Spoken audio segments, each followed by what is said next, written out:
Hi, my name is Amanda Herringshaw, and I am the Healthy Life Skills Coordinator for the Boys and Girls Club of Truckee Meadows, and this is Zen Shorts by John J. Muth. Michael, there's a bear outside, said Carl. A what? Called Michael. A bear. He's really big, and he's in the backyard.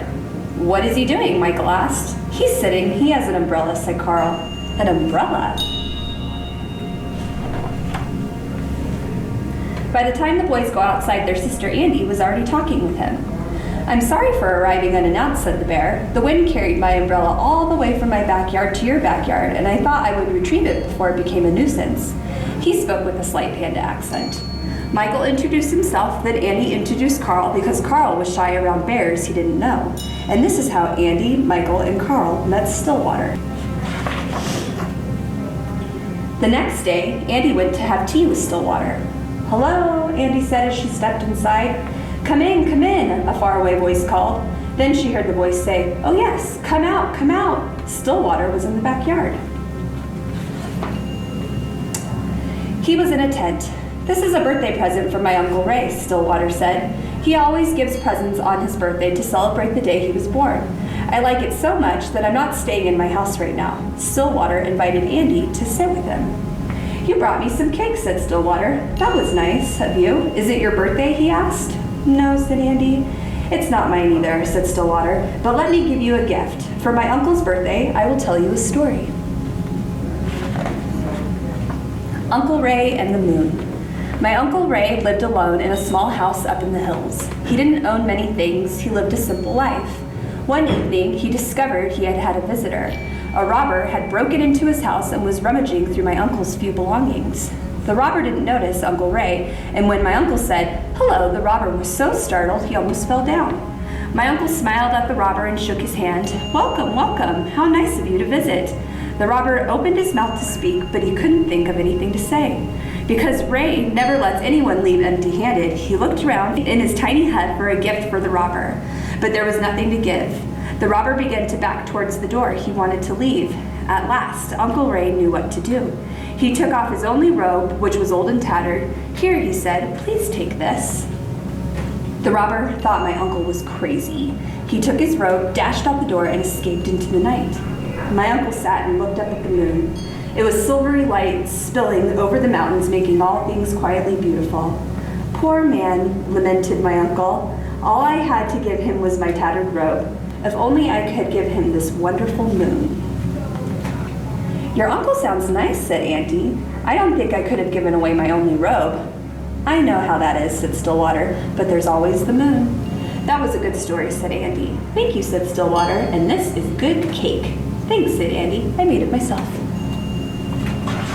The next day, Michael went to see Stillwater. Here I am, Stillwater called from a tree. Can I come up? Asked Michael. If you are careful, said Stillwater.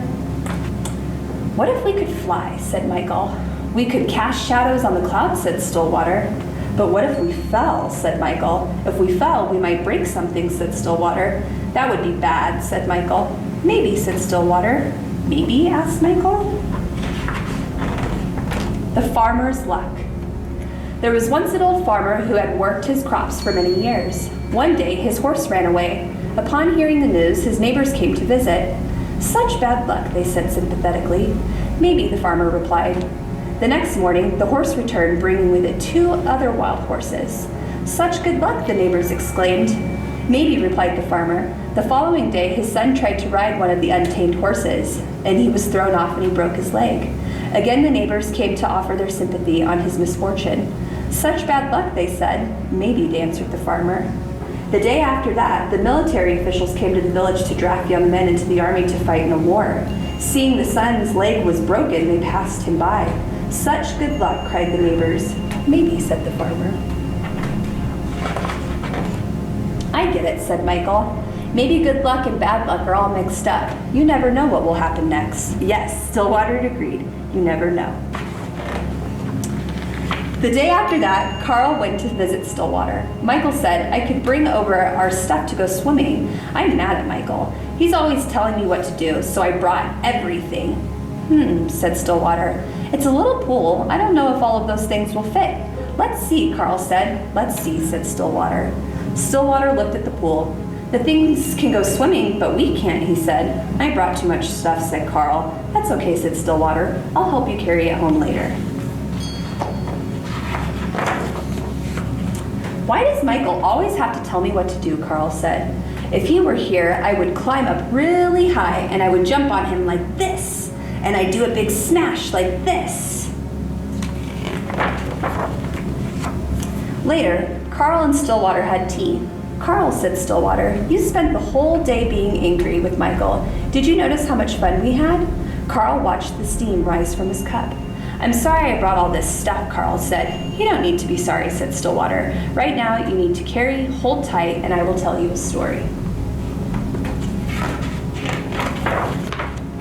A heavy load.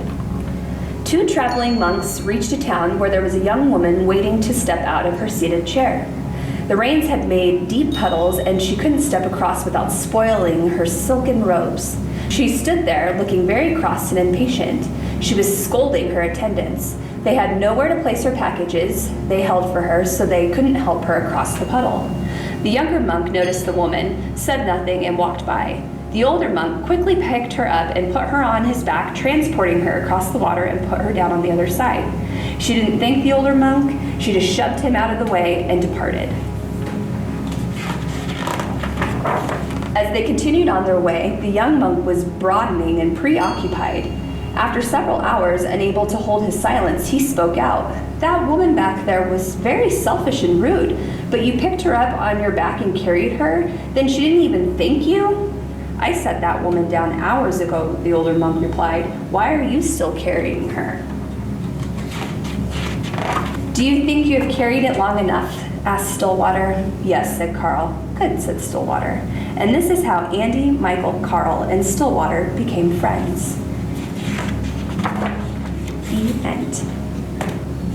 What was your favorite part of the stories? What was something that resonated with you? What is something that you took away from the stories or something that you learned?